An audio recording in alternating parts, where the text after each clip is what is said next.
A Oscar Balmen, periodista especializado en asuntos de seguridad. Oscar, como siempre, un gusto. ¿Cómo estás? Buena tarde. Juan Pablo, el gusto es mío, qué gusto saludarte, buena tarde. Oye, te he visto muy activo, como siempre, en tu cuenta de X, eh, planteando que probablemente en estos momentos el cártel de Sinaloa está siendo desarticulado. Y digo probablemente porque quizás lo obvio nos diría que sí, pero lo que quiero decir es que podría estar siendo desarticulado de raíz la facción de los Chapitos. Sí, yo insisto que estamos viviendo tiempos históricos, estamos viendo el derrumbe del cártel de las drogas, que en algún momento fue la organización criminal más grande, más importante, con mayor presencia en el mundo. Y esto se logró principalmente a dos facciones que antes de la extradición del Chapo Guzmán trabajaban de manera conjunta, que era la facción de los Chapitos y la facción de los Mayos. Una vez que el Chapo Guzmán es extraditado hacia Estados Unidos, bueno, ambos grupos comienzan a pelear el liderazgo y siempre fueron grupos que tenían conflictos entre ellos, pero de todos modos tenían una estrecha colaboración. A partir del 25 de julio, pero especial el 9 de septiembre, que es cuando comenzamos a contar la guerra en Sinaloa, pues esta rivalidad se expresa de manera violentísima y lo que hemos visto es que nunca antes en la historia del crimen organizado moderno en México estas dos facciones habían estado tan diezmadas, tan golpeadas, tan cerca de la extinción. Pero definitivamente, Juan Pablo, entre los dos, los Chapitos son quienes se han llevado la mayor cantidad de golpes.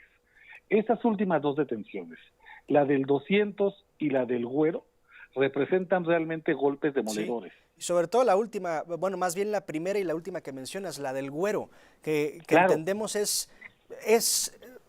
incluso la detención más importante después de la de Ismael Zambada. sí, sin duda. Mira, si pensáramos en los Chapitos como si fueran una especie de dependencia de gobierno, una secretaría de Estado, sería como golpear al oficial mayor. Si los Chapitos fueran una empresa legalmente establecida, sería tanto como haber quitado a una especie de vicepresidente. De ese tamaño estamos hablando, porque el Güero era el hombre que no solamente manejaba los recursos económicos, sino también los recursos materiales e humanos de la estructura de los Chapitos. Y si estamos hablando de un hombre que es, digamos, el que genera la logística de cómo debe operar esa estructura criminal. Y después tienes la caída de el 200, que es el jefe de seguridad, el hombre que se había convertido en el de toda la confianza de Iván Sí, Archival y Jesús Alfredo. Y entonces eso te da que en menos de 24 horas, querido Juan Pablo, pierdes, por un lado, al hombre que tiene los recursos para poder alimentar la base y pierdes al jefe de seguridad que te cuida la cúpula. Es decir, el golpe es dado arriba y abajo.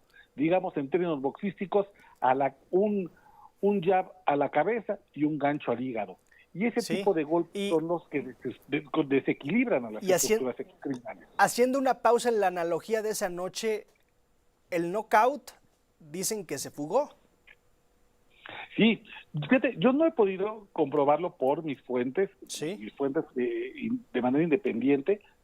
Sin embargo, otros periodistas que yo admiro mucho, que respeto mucho, como Luis Chaparro, sí han podido corroborar que supuestamente el 200 cae prácticamente sacrificándose para permitir el escape de Iván Archibaldo, quien habría salido, por un lado, por túneles, que es, digamos, la firma del padre de Joaquín El Chapo Guzmán, así muchas veces escapó de Platillo Federales, y, perdón, y segundo, que habría huido herido.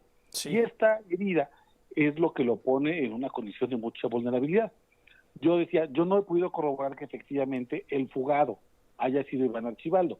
Lo que sí te puedo confirmar, querido Juan Pablo, y al auditorio de Radio Fórmula, es que hablé con mis fuentes en Sinaloa, quienes están desplegados en la misión de extinguir tanto a la Malliza como a los Chapitos, y nunca había encontrado yo un ánimo tan optimista para detener a Iván Archibaldo en las próximas horas como me lo encontré hace unas horas. Está realmente el equipo de Omar García Harfuch, con el apoyo de la Guardia Nacional, de los militares, Sí. muy seguros, te lo puedo asegurar, de que Iván Archibaldo podría caer en los próximos días. Y eso evidentemente es una configuración del mayor nivel del tablero del crimen organizado. Sin duda, no solo del cártel de Sinaloa, hablando de Sinaloa, sino de la expansión que tiene el cártel de Sinaloa en toda la República Mexicana, las alianzas que hay o no con otros cárteles, en fin, sí sería una reconfiguración amplia, incluso una reconfiguración mucho más amplia que la que ocurrió cuando detuvieron a Ismael, de quien se ha dicho ya tenía delegado lo que seguía.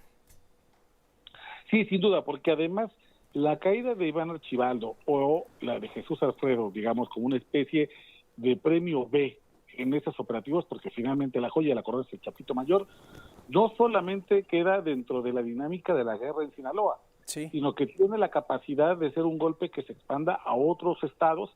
Pienso, por ejemplo, lo que pasa en Sonora, la violencia en el tramo del desierto de Sonora tendría una repercusión directa, pero también no hay que olvidar que seguimos en este periodo de prueba que dio Donald Trump de 30 días para no imponer aranceles del 25%, si es que acaso el gobierno mexicano mostraba algún tipo de resultado de voluntad para acabar con los grupos criminales, sí, especialmente el cártel de Sinaloa.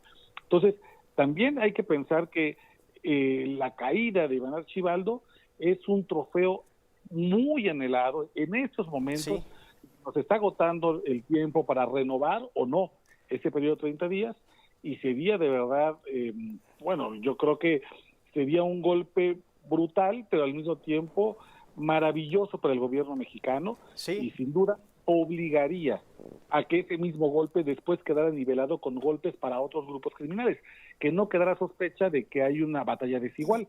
Obligaría entonces que si Iván Archibaldo cae, tendría que caer alguien de su mismo calibre del lado del Mayo. Pienso en el Mayito Flaco, pienso sí, en algún personaje de tamaño, o un liderazgo muy importante del cártel Jalisco.